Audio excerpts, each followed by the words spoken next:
Hello, and welcome to our ongoing series on preventing human trafficking. I'm Medea Lancaster, your host today, and I am sitting here with a good colleague of mine named Melissa Webb, who is the clinical director for Red Rock Psychological Health. I will have her introduce herself because she is an amazing individual who I met, I think, almost a decade ago. And when I learned what she was doing, I was so intrigued. And I'm just so happy to be sitting with her today to talk about all things related to human trafficking and sex abuse. So please welcome Melissa Webb. Hi, my name's Melissa Webb. I'm a licensed clinical social worker in Nevada, and I've been practicing since 2008.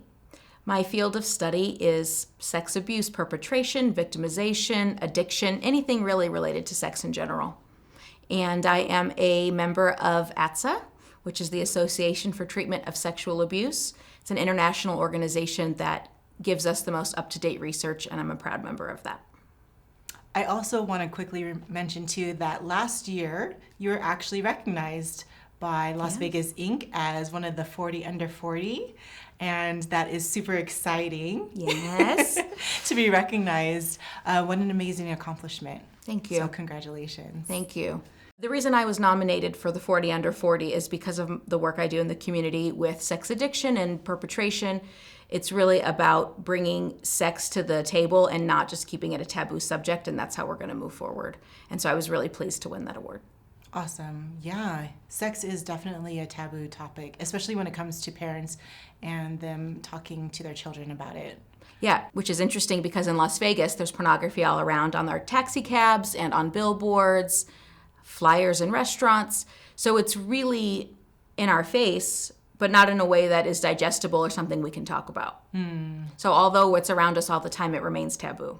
Absolutely. Yeah.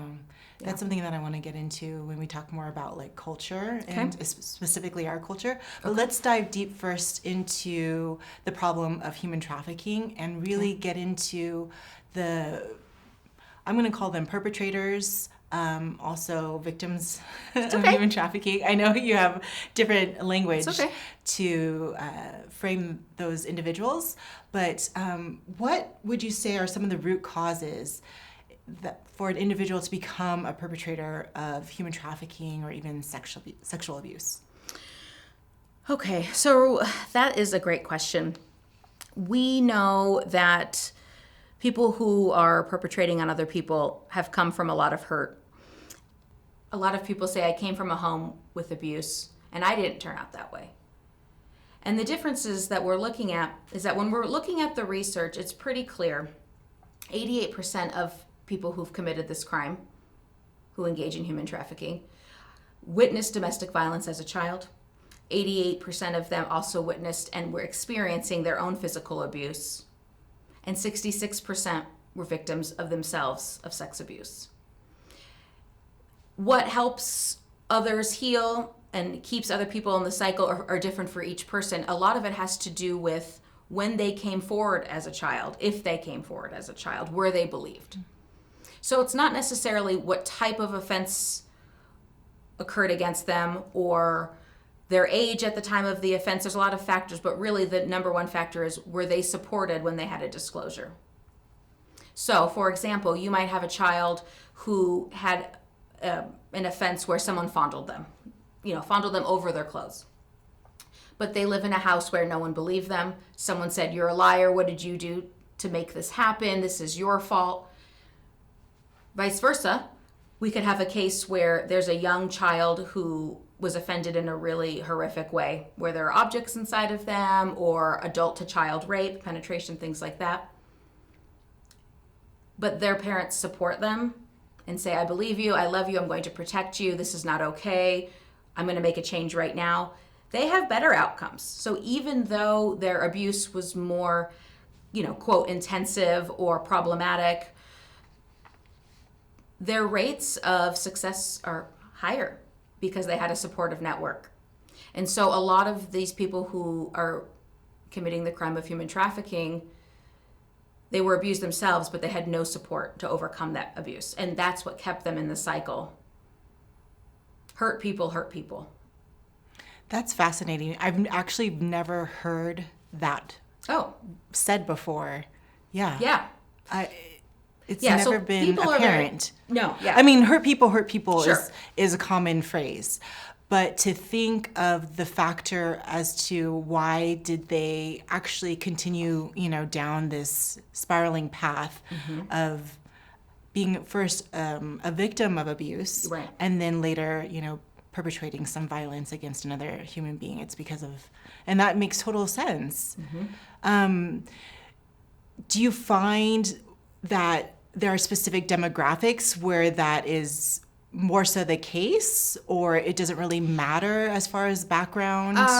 Well, what's interesting about education sometimes, right? So, well, with sex abuse, what's interesting is that all races and levels of income, socioeconomic status are offended equally, meaning there's not necessarily more African American children are being offended than white children, right? However, the supports that come after are very different. So sex abuse is part of every culture. It's a part of every race, every socioeconomic status. The difference is what services do they get after it occurs? And that's where race really does, and socioeconomic status plays a role in the rehabilitation, right? So if you have a parent that is able to take time off work to take you to your therapy appointments and also go with you to the doctor because you're scared, and also tuck you in every night and be willing to lay with you and have the opportunity to come lay with you and console you, some people don't have that option. Right? Some people have low education. They are in jobs where they do not have any flexibility with their schedule. They don't have the option to support kids in the way they need to be supported after the offense occurs. And they may also be dealing with their own substance abuse issues as parents. They have their own history of trauma. So I didn't talk about my trauma, right, as the parent. I was offended as a kid. I never talked about it. Now my kid comes to me and says they were offended. I might not have any skills to talk about that, right? Because I also did not go to services. I also blame myself. I also, believe that I am a contributing factor to this abuse. And so the recovery for different groups of people is staggering. Okay, so with education of this population of people who are committing sexual offenses, 64% of them don't have a high school degree. 64%, it's a lot. Yeah. The onset for most people to start pandering or working in this as the perpetrator in this is about age 22. Okay. It's typically a young person's behavior. It can last well into someone's life. I mean, we have people that we treat that are, in their 60s to 80s still pandering others, but the onset is typically in their early 20s. Okay. The average age of years that someone may work as a panderer is about 15 years. Wow. Yeah. So at that point, are they arrested? At that point, are they tired of the lifestyle? At that point, are they fearful of retaliation? There's not a lot of research to suggest why they leave, but we do know it's about 15 years. Okay.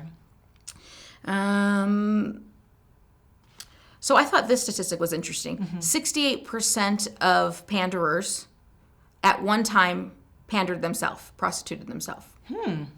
Which is interesting because this population typically isn't very vulnerable with their own histories. Okay.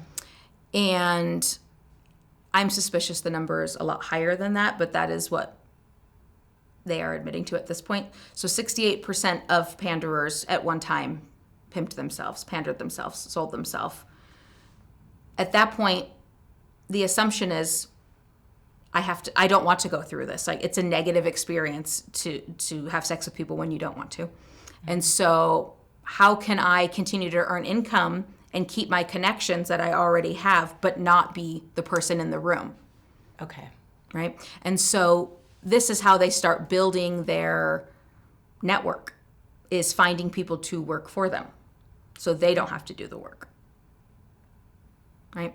But 68% is a lot. It's a high number. It is hurt people, again, hurting people. Typically within someone's career, they will earn anywhere between $150,000 to $500,000 per year for those 15 years. They have a network underneath them. Typically, it involves having a female representative that works with them. Very often, she's referred to as bottom bitch. She assists the main panderer in recruitment, in keeping them, quote, in line, and assists with covering up the actual lifestyle that's happening. So they are the, quote, wife, they are the, quote, mother, they are all of these roles. However, they're not actually doing those roles. You know, they're engaging also in pimping and pandering.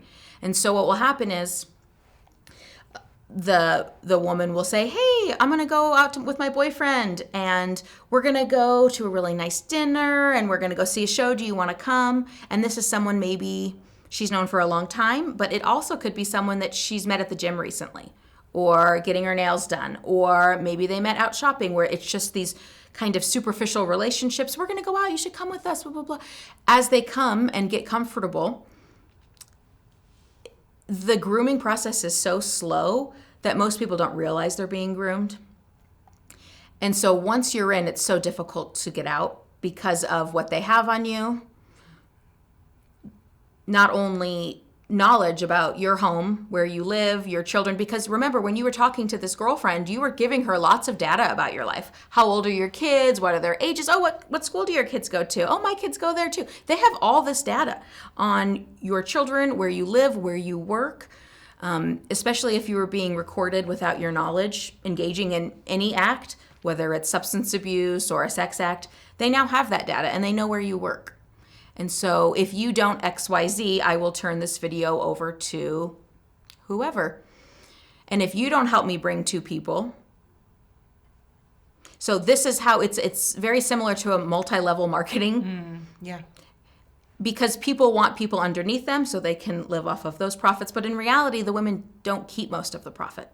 Right? That's their belief that they're going to. And unfortunately for them, they don't, which is why it's so hard to leave, because they have no resources.